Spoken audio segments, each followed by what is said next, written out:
Got some nice comments coming through, so we'll read those out. Thank you for your comments on Manx Radio TT Facebook page for Foggy. Keep those coming in. Thank you.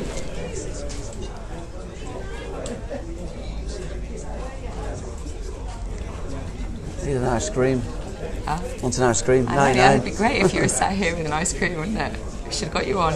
These guys with ice cream. Foggy wants an ice cream. Do you want one of that? Just going to get one of them. Thank you.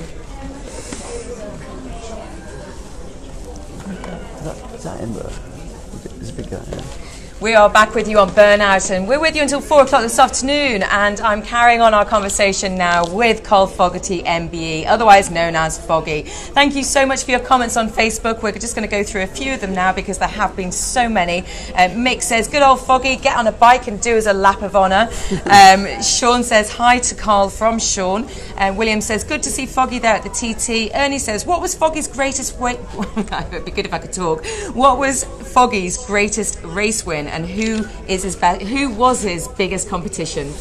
Oh God, put me on the spot with that one. The biggest competition was everybody else in the race for me. I just wanted to beat everybody. I think the biggest competition was myself. You know, it was everything was against me. Getting the bike right. If I didn't get it right, I was kind of beating myself up if I didn't win the race on Sunday. So I think it was the biggest competition was myself. And you know, I look back at big races that I won now. Everybody kind of thinks I'm going to pick out a World Superbike race, but when I'm sat here in the sunshine on my favourite little rock in the middle of the sea, I've got to say the senior TT, winning the senior TT was something I was brought up as a kid watching my father try and win the TT for, from 63 to 83, so I was coming from 65 onwards as a 1 year old.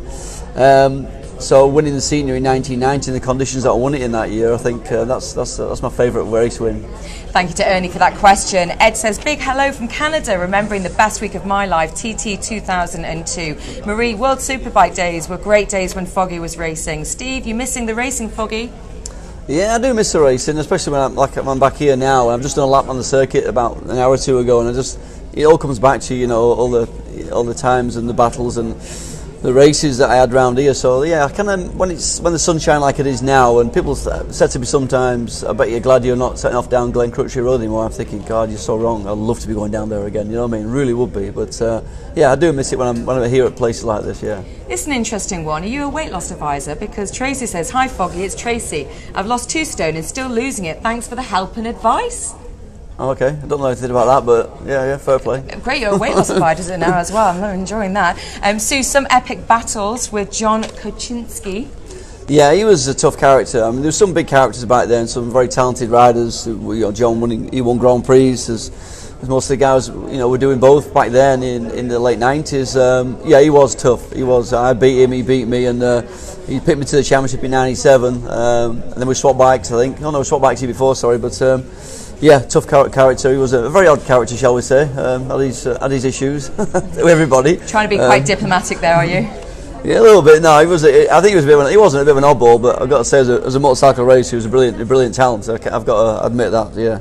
So also a very good friend of yours, Tony Hudson. Has he sorted out a house to rent for next year? Ask him. I've just done a lap around the circuit, and I've just spotted a potential few that we could maybe get. But yeah, you know what? The place I stayed a couple of years ago, I've just been round to say hello to them. You know, called in and said hello, and the couple there, lovely couple they are, near a house near Ramsey, and said, you know, makes a decent offer. You can have it again next year. So I maybe have to. You know, sell a few books and make a decent offer. Tell you what, Foggy, after this interview, I think you're going to get a few people requesting for you to stay in their houses. Okay, so let's just go a little bit back then to 2014. And I want to ask you, first of all, do people now talk to you, and when they first meet you, more about your biking career or actually being king of the jungle? Yeah, king of the and you know what, if it depends. If it's guys, it's always bikes. If it's women or the kids, it's the jungle thing, isn't it? You know, so it's all a lot really.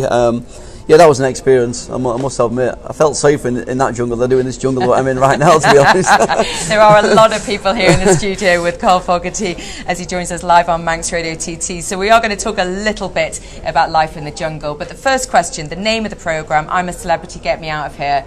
Celebrity is a word. What do you make of it? Do you enjoy being called a celebrity? No, I think that's probably one of the reasons why I won it, really, because people know what I'm like. I don't consider myself famous or a celebrity or anything like that. I'm well aware to thousands of others, millions of others that I am, but as long as I don't believe that I am or behave in a way that I am, then I'll always, always have I think coming for bike racing, maybe coming for the north of England as well, I think your feet are a lot more firmly planted on the ground. But no, it's the one word that doesn't really sit well with me. Really. I don't do the celebrity thing, but doing the TV show, that was that was great fun. I think the reason you win shows like that is because you come down as an ordinary person, and for me, I was just an ordinary guy from Blackburn who could ride a motorbike a bit faster than a few other guys back in the day. That's it, really. And, an ordinary bloke that can eat a cupful of live mealworms, 2 fried tarantulas, 3 live cockroaches, an ostrich's anus, and a camel's penis. You haven't tasted my wife's cooking, though. I'm sorry about that, Michaela, if you're listening, but no, I'm from Blackburn, it's a proper jungle there, so yeah, you know what, you go back to racing bikes, it's competition, I set my mind to it, you can do it, mind over matter, that sort of thing, and I knew doing things like that in the jungle wasn't going to bother me. I wasn't scared of anything. The thing I was scared of, like I've said before, the celebrity thing, the other people, if they were all, up their own backsides and thought they were bigger and better than me, then we're going to have a problem here. But luckily I got a good bunch, everybody got on really well, everyone's dead down to earth. But yeah, when it comes to eating something alive, I thought, well, I'll give it a go, but this is probably not going to stay down. But somehow it stayed down, I don't know. The worst thing I had in there was that deer's blood. Oh, that was awful. I can't even look at the glass of red wine the same anymore. But no, that was awful. But again, you do this, and it's like a team thing, and you want to try and compete and do the best and win some food for camp and that. But how it stayed down, I'll never know. We're going to move off the jungle. We're going to move on to dirt biking. Just briefly, are you going to get a chance to go on any bikes? You're going to meet up with Niter perhaps and be able to get out and do any dirt biking while you're over here? No, I'm still recovering from the last time he took me out dirt biking about a year ago. I came over in April and went out with him and just crashed all day long trying to keep up with him, really, which is it's a bit daft. He's the best in the world that's at racing these things. I'm not. I'm trying to keep up with him, so that's probably why I crashed a lot. And I'm just showing the scars now. So after my last night, I was out with the lads last night. We went down to a farm near where I live, near Blackburn. And about 6 of us were out on the trials bikes, and as I'm showing my scars, I had a bit of a slight altercation with a bank, and I couldn't get up it and slid down it into some bramble bushes. So I've got cuts and bruises everywhere at the moment. Still never learned, still trying to learn how to stop on these motorbikes, I remember last time seeing you on TV, I was watching Dirtquake, and you had a little incident there, didn't you, with Gary Johnson? Oh, not with Gary, with myself. I'd won the heat races really easily. I'd won all the old races on the Sunday really easily, to be honest. I was just cruising around, and then come to the final, I thought I'll win this one fairly easily, dropped the clutch, the thing went sideways, and I almost knocked the guy off at the side of me. I can't remember who the guy who qualified second. Got into the first corner, and even second place, I thought I'll get on the gas. It was Gary was in the front. Gary was struggling, to be honest. He wasn't that quick on the dirt bikes, and I went to get up the inside and got on the gas of this thing that thinks it's a 4-stroke that thinks it's a 2-stroke. It's the Motor 2 engine for Triumph for next year, which is an incredible engine. This thing went sideways. I thought, oh no, I'm in big trouble here now. I mean, the TV show didn't do it justice, show all the build up to it, but I went down really hard, and I thought, I've proper hurt myself here. And all I could think about was, what have you done? Just come down for a bit of fun, just ride around a few circles with a few skids. And I'm led there with 5 broken ribs, a punctured lung, and a shattered shoulder blade. And I had to ring up Michaela and say, look, I've got a bit of a problem. We might not be moving house again tomorrow. I might not be moving house tomorrow, So I was going to mention that bit purely because you've written that in your book, and let's bring you onto your book, because that's one of the big reasons why you're here, as I say, to talk about. Because also this evening in Bushies, we're going to have another conversation. Sorry about that, folks. You've got me again at 5 o'clock this evening in Bushies TT Village, because we're going to be on the stage talking about your book, The World According to Foggy. It's the Sunday Times #1 bestseller and the best-selling author. Taking fans into the memory of your banks of your career, as I say, talking straight talk, hilarious. It really is so funny. The first page you talk about, and this got me, it was brilliant, an incident in Barbados with a well-known golfer, Ian Woosnam, who was captain of the Ryder Cup. Just tell me briefly, and don't tell us too much, don't forget, because we want people to buy the book.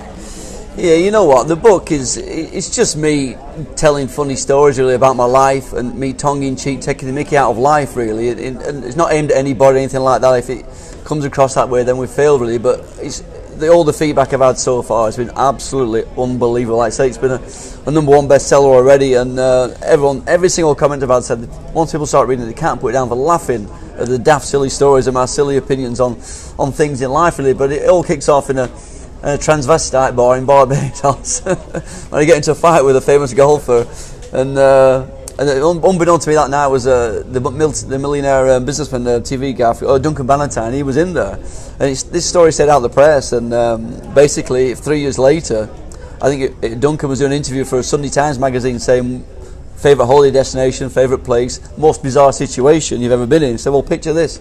There's a transvestite bar in Barbados when a fight breaks out between Carl Fogarty and Ian Woosnam, and while the big black guys in the drag act are singing "Stop in the Name of Love." So you just picture that scene, and it's just welcome to the wonderful wacky world of Foggy sort of thing, And that's page 1.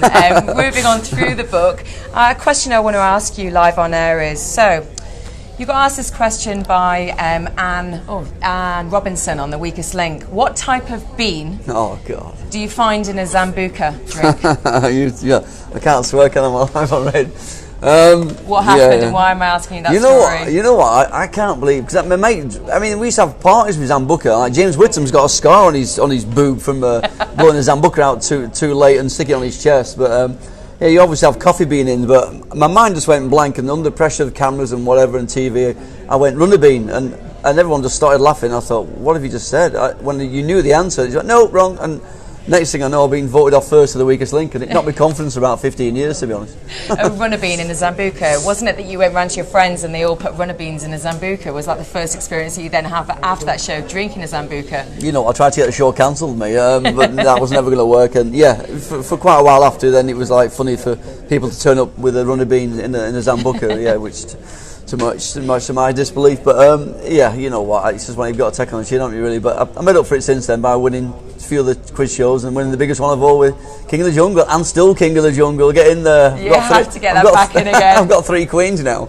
There are some serious sides of the book as well, and we are running out of time, unfortunately, but just want to touch on and also congratulate you, because I think it's great that for people that look up to you, that you've been very open, you've been very honest, and you've talked about your mental health issues as well with your depression after you finished racing and retiring. It wasn't so much after finishing racing and retirement, it's just something that just kind of almost appeared in me in the last 5 or 6 years, really. So it's a long time after I retired, and I didn't really want to talk about it in the book, really, but you know, I think because I'm famous for being mentally strong as a racer and super confident, that I think people might, you know, it might help people. If I say, look, I suffer badly from anxiety and depression, and I hate almost admitting that, because I shouldn't be, in my mind, be suffering for things like that when I've got a great life, I've got money, fame, fantastic family, but it's obviously some imbalance in your head somewhere that causes this. And you know, my ways of dealing with it are speaking about it, especially with the family and mates and things. And it's surprised how many people actually struggle with the same thing, really. And I've obviously been down the doctor route and the tablet thing, and it didn't really work for me, to be honest. But I think the ways I cope with it, we're talking about it and just being outdoors, doing exercise and cycling and going walks with the dogs, things that clear your head, and you know, healthy mind, positive mind sort of thing, and that helps me a lot. And if anybody else is struggling with the same sort of things, then you know, maybe try those things, really, and speak to people about it, because you'll feel a lot better once you spoke about it, for sure. Thank you so much for that. Well, what a book. It is absolutely fantastic. I've read it, couldn't put it down, as you say. The World According to Foggy. Do make sure that you go to the Bridge Bookshop here in the Isle of Man if you'd like to purchase your copy. You can also go to Bushy's this evening at 5 o'clock. As I say, we're going to have another chat on the Bushy's stage in the TT Village, and then shush, I saw that. A few beers. No, just have a few beers as well. Oh, that's okay. I'll let you have that. So Foggy is going to be there at the Bushy's TT Village, and he's going to be signing books as well, and that's going to be at 5 o'clock this evening. Thank you so much for joining us, Foggy. There have been so many comments on Manx Radio TT Facebook page. James says, now you're tired, would you take Colin Edwards out for a drink? I probably would now, because I'm a nice guy now. Are you sure about that? No, not really. There are so many comments in. Obviously, thank you so much for all your comments. We haven't got time, unfortunately, to read them out, but I know that Foggy will get onto Facebook and have a look at those later, won't you, Foggy? Oh, of course, can't wait. Once more, thank you for joining us, and we'll be back with you after the break. Pleasure. Cheers.